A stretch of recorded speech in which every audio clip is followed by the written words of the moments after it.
What's up, beautiful people? Welcome back to my channel. My name is Chamaka Okebu. If you're joining us for the first time, you are very much welcome. So in today's video, I'm going to be talking about the ICCR Scholarship.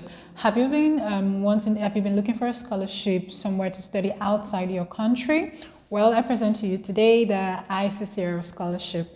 It's a fully funded scholarship for people to come study in India. If you'd like to hear more about the scholarship, kindly stick with us. Stick with me.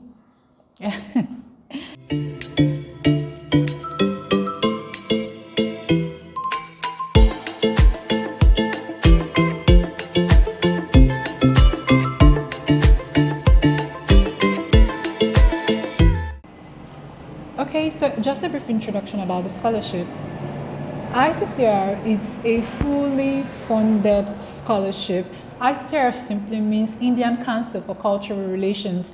It's a fully funded scholarship for students to come study in India. It's not just the only scholarship available. There is study in India and there are various others. You actually wouldn't know until you meet some people and then you realize there are a lot of scholarship. I'll do a separate video on that.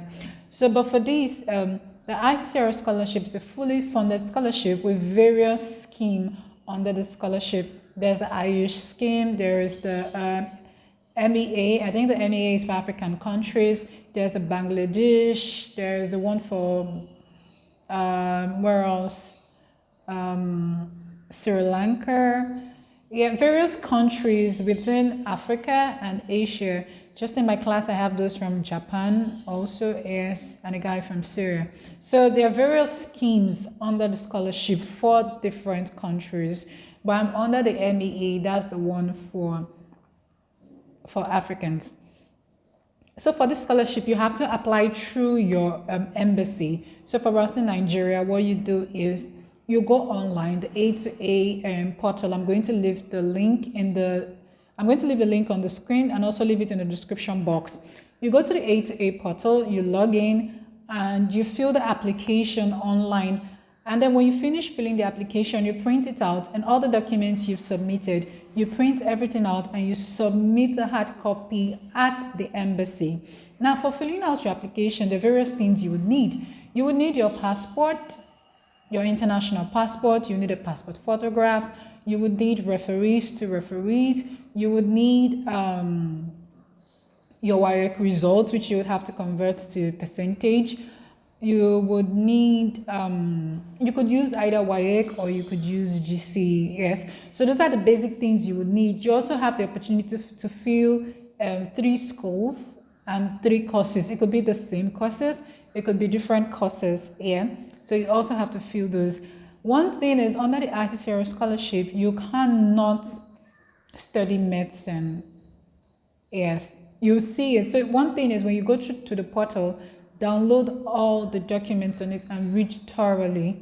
You cannot study medicine. It's boldly written there. And under the scholarship, you're not allowed to work in India. So it's a scholarship. It's fully funded. So that shouldn't be an issue.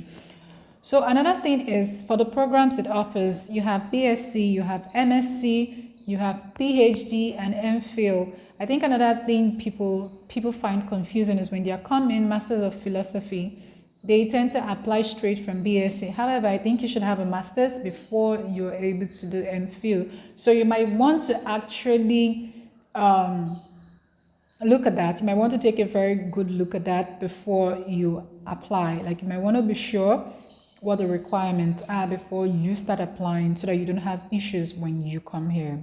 So there is a medical fitness form on the portal. You download the form. You download the form from the website. You take it to a government hospital, any government hospital. They run the test, they fill it, and then they stamp it. I think the basic is just basic tests. I think HIV, hepatitis, I'm not so sure. But then it just has basic tests, your blood group, your genotype, and all that. So when they fill the form, it has to be stamped. You scan, you upload, and then you also make a photocopy so that you can have a copy for yourself. Then you print out all your documents on the website, then the medical fitness form, everything, you staple them together, and then you submit to the embassy. So in choosing universities, you have a choice of choosing 3 universities, 3 courses. However, please note that when you're choosing universities, choose universities that are either they are government owned, either state owned or central owned. Central owned simply means that they are federal universities, so you have that option. Also, there's a list of universities on the website that are under the scholarship. So when you pick the university, you might want to actually check if those universities are considered under ICCR. Also, when you're picking your courses, guys, please go to the university website, find out what the requirements are. If you meet the requirements before you apply, it helps your chances. You do not want to apply for a course that you're not qualified for. Take for instance, some courses would not take you if your country does a 3-year course. Some universities here would not take you because it's 3 years. They will tell you they actually want it to be up to 4 years. I think people actually have that issue. So you might want to be sure of that before you apply. You should check the state where the course is, where the university is. You should check the state, the living, how is it like. And when you're picking universities, please guys, it's one thing most of us did not do, and I did not do it. Please read your hostel rules. I am begging you, please read your hostel rules. Check if your university is an affiliated university. Read the hostel rules, else you would come here and you would be heartbroken. That's the only thing I can tell you. You would be heartbroken because they can so much as restrict your movement. There are some affiliated colleges here that actually put on what's it called, uniforms to school. There are some colleges like that. There are some hostels with so much rules. You can only go out 2 times in a week. You must take permission when you're going out. You cannot travel out of the state. While there are some that are pretty chilled and free, you can do whatsoever you want. I think initially it said you cannot stay in the hostel. You cannot stay outside the hostel. I think now they've reversed. You can actually stay outside the hostel. You just want to read the hostel rules. Like, it's really it's really important that you read the hostel rules, else you might lose your mind practically. Then also check the weather where the school is located. It might not actually be a big thing for some persons, but I know for some persons it will be a big thing. There are some places in India where it snows and it's pretty cold. There are some places where they face extreme weathers. I am in Chennai. In Chennai, it's actually more hot than cold and very humid. Yes, we know it's hot in Africa. We know it's hot in Nigeria. When I tell people, they're like, but Nigeria is hot. Yeah, I know. But right here, it is hot and humid. I am always drinking water. Your mouth is always dry. It is pretty hot. Everybody carries water bottle everywhere. It's a thing. They even let you drink water during exams and all. Like, it's pretty hot. And then your skin, here in Chennai, if you do not rub cream, your skin becomes white, even as hot as it is. It's that bad. So I don't think you want to so much consider food, because food is something you would always face issues irrespective of where you are. Although I know there are some places where they have more Africans, more African things, more African, maybe African restaurants. But then again, it's quite expensive. So I don't think it's something you want to pay attention to. And that thing is, when you're picking the school and the state for food, you realize that not everywhere it's meat. Yes, that's beef. Not everywhere. So you might want to stick to chicken, but then that's a different thing. But when you're picking your school, please read the hostel rules. Make sure you're qualified for whatever course it is. Check the weather. It's very important. So another thing you might want to consider is time of application. When I applied initially, I applied in December, and I was asked to reapply again in January. And I think there was someone who faced that issue. She applied in December, and by the time she got admission, it was stated that her admission was for the year she applied. So I came in 2019, yes, which means I applied first in 2018. So when she applied in 2018 and was given admission in 2019, her admission was read in 2018. And then it was an issue because they said it was an old admission. It wasn't for that year. So I would advise, if I were to advise, I would advise you should apply this on the first week of January 1st to maybe 7th.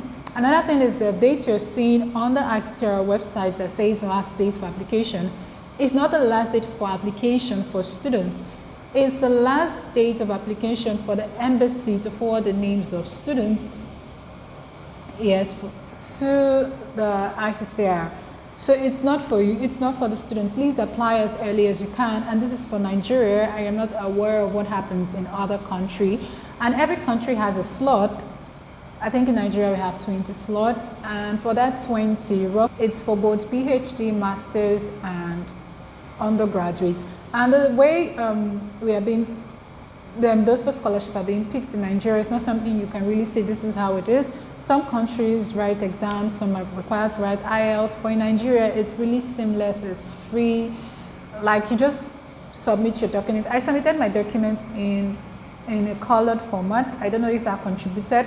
However, I don't know how they pick, they just pick, and during the interview it's really, really simple. I think basically you ask questions like, oh, what have you been doing before this, prior to this? Why India? Why this course? I think that was it. It's more like, to me, I felt like it was more like a chit chat and nothing so old, nothing extra. It was really easy to me. When the school gives you admission, the school communicates to ICCR in New Delhi, which communicates to the embassy. Okay, I think the school communicates to the ICCR within, which communicates to the ICCR. That's the ICCR in that region, which communicates to ICCR in New Delhi, and they communicate to the embassy, and then the embassy communicates to you. But then you see everybody in copy of that mail. So it comes with the admission, the date of resumption, your date of departure from your country, and with details. I think you have to have 35,000 rupees. Yes, you have to have 35,000 rupees while coming. However, it does not necessarily mean that you must have it. Yeah, but it's nice to have it, because when you come here, before you're paid, I think it takes roughly like 2 to 3 months. They pay you everything at once. Though they said they will pay you 2 to 3 months in advance, actually they do not pay you 3 months in advance. When you come here, the first month you come, the second one, they're most likely going to pay you in the 3rd month. But if you come on the 20th of the month, be rest assured they'll pay you for the period you've stayed. So they tend to prorate it, and then you still get your money irrespective. Part of the scholarship, what are the benefits and everything? Number one, you tend to get a visa. It's visa free. Okay, not visa free. You have free visa, which means your application for visa is free. You don't get to pay visa application fee. You're being treated well. You don't get to queue and all that. It's just a pretty straightforward. They give you preference when you get to the embassy. Yeah. And then you get a flight ticket to and fro. To and fro being when you're leaving, they give you a flight ticket. And you're also entitled to a flight ticket when you are coming back. That's when you're done with your studies and you're coming back. Also, you're entitled to housing allowance. Now, for the housing allowance, depending on the city you're staying, so the cities are graded into grade A, grade B, and there. It's around 5,500 rupees, 6,500 rupees. Everything is on the document online, so please read and know. You could also stay in school hostel. When I was applying, it was stated that you must stay in school hostel. However, I think they've waived that off. You can decide to stay in school hostel, or you can decide to stay outside, whichever one works for you. Then you also receive a monthly stipend. So for those doing the BSc, you're being paid 18,000 rupees. MSc, you're being paid 20,000 rupees. And if you're doing your PhD or your MPhil, you're being paid 22,000 rupees. Yes, I'm going to leave the equivalent. Probably I'm going to leave the equivalent of it in dollars and in naira on the screen for you to see what the equivalent is. Is the money sufficient? Yes, it is. I think before they were paying them 5,000 rupees. I can't imagine that, but yes, the money is sufficient for you to buy everything you need to feed yourself. The money is for feeding, for clothing. It's sufficient, very, very sufficient. For those who stay in the hostel, Your hostel might have a mess. What I mean by mess is a canteen or the hostel kitchen, like that. The scholarship doesn't cover that. You have to pay that yourself if you're eating in the hostel.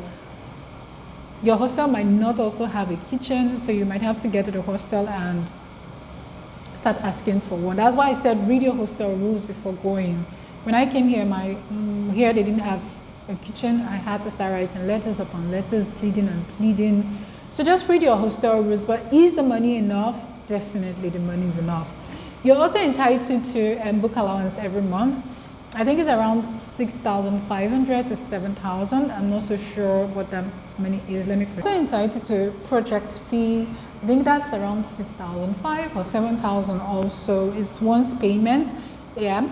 And you get that when you finish your project, you submit when you finish your project and you submit your project, that's when you get the money. So as you can see, the scholarship, everything is basically free. And then I think there's an ICCR in every region, which further helps you whenever you have issues. You could always reach out to them. And you could always reach out to your embassy. But then the ICCR, they're very effective. So it's a really nice scholarship. Everything seems free. You get stipend, you get housing, you get money for books, you get money for your project. And this isn't small money, believe me. It goes a long way, and it's a really nice one. So you practically be comfortable while you're doing this. Okay, please know that the flight ticket you're getting is an economic ticket, yes, to and fro. Then for medical insurance, so when we first came, ICCR was handling the medical insurance. However, right now, they are not handling medical insurance. You have to, when you come down here, you have to do your medical insurance yourself. But I think in Chennai, they made it easy. They provided a company that does it, and it's not so expensive actually. So the medical insurance is something you could actually pay. It's not an expensive thing. Yeah, it's not something that you break a leg for.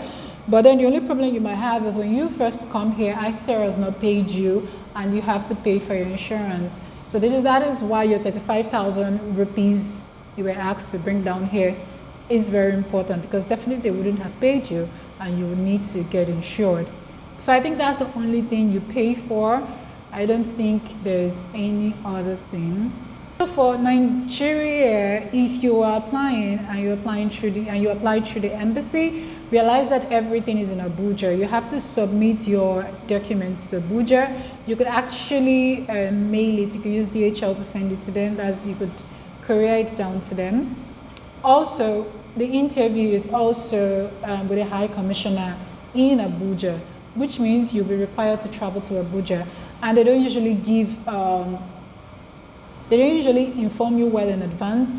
For instance, I was informed 2 days to mine, yes, in the evening, because I remember I was to do NYSC. I was passing out of NYSC the following day. So I think on Wednesday, I was passing out on a Thursday. So they called me on a Tuesday while I was at the local government in the evening.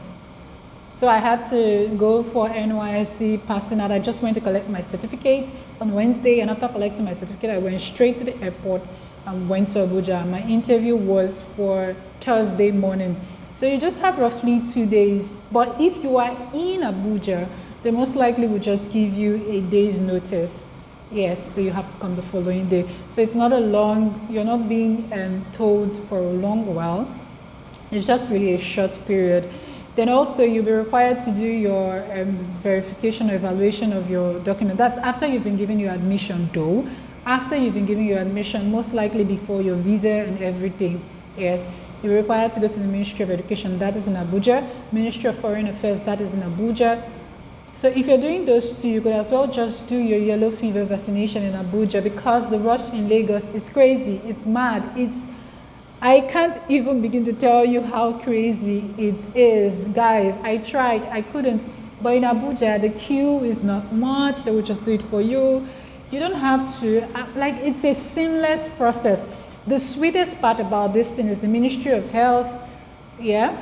the Ministry of Education, they're just like this, and then Foreign Affairs is just across the street. So which means everything is just within the same complex. That makes it easy. However, when you go to Ministry of Education, they will frustrate your life. They would frustrate your life. But what you can do is make your payments online before going there, calculate everything and make your payments. It's easier. Ministry of Foreign Affairs is a very seamless process. Those guys are really, really professionals. You wouldn't believe you're in a government parastatal, but they are really professionals. It's not like my documents were checked at the airport for those stamps, and it's not like my school actually checked or cared. That's the truth. But you do not want to take chances. I wouldn't advise you to take chances. However, nobody checked, not at the airport, not at my university. Realize that not every university knows about this evaluation process. And it's not really a big deal actually, because when I photocopy my documents, you're not going to see it. That's just it. So I don't think there's anything I'm forgetting. If there is anything I'm forgetting, I will leave it in the description box or in the comment section. If you don't have any questions for me, please do not forget to leave a comment and I'll respond to you. You could also send me an email and I'll respond. However, it would be nice if you could leave a comment in the comment section. That would help others also to learn and help us all to answer all questions, because if you send me an email and someone else sends me an email, it could be the same question. But if you leave it in the comment section, it means we would have like more like a Q&A, so people can always read this year, coming years, and more. Also, disclaimer, I am not an education consultant. This video is not sponsored by ICCR. This video is not sponsored by any education body. I applied for my ICCR in 2018, which means that there is a possibility that those procedures might have changed. I am from Nigeria, which basically means that the interview and procedures might not apply to you from other countries. You might be asked to write exams, take multiple interviews. I do not know. So please, please, and please, you might want to read specific to your country, find out from those who are here. There are people from Zambia, Mauritius, Mozambique, Swaziland, South Africa, Nigeria, Ghana, Sierra Leone, Japan, Turkey, Seychelles, Sri Lanka. There are people from all over here, which means that you could reach out to people and ask. If you have questions relating to your country, please leave in the comment section. I would ask those from those countries and I'll leave it in the comment section. Initially, ICCR said you cannot apply if you are here in India. However, when we went for the last meeting, it was said that you could apply, but preference will be given to those applying from their countries, because you're already here. You're already a beneficiary. You've already benefited from the scholarship, right? So allow others to benefit. So they'll give preference to those who have not benefited from the scholarship. So note that there are a lot of persons, there are limited slots for some countries and a lot of persons applying. So your chances of actually getting the scholarship is limited. But then it doesn't hurt to apply. If you're here in India, whether you're a beneficiary of the scholarship or you are not and you're here, it doesn't hurt for you to apply. You could also call the embassy and find out. You could also call the embassy and find out. You could also call New Delhi, the ICCR at New Delhi, or the ICCR in your region and find out how it works. All right, guys, I know this video is a really long one, and I don't know if it's boring. It's so much of talk here and there. Well, I hope it's not just as here and there as I think the video would be. And I hope you do find it informative and it helps you while you are applying, looking for schools and thinking of whether you should come to India. Okay. This is the end of my video. Thank you so much for watching. I really do appreciate it. Do not forget to like, comment, subscribe, and hit the thumbs up, like bell. Just hit the like button if you like this video. Do not forget to put on your notification button so that you know whenever I upload a video and watch my other videos. All right, guys, I'll see you in my next video. Thanks so much for watching. Thank you again. Bye.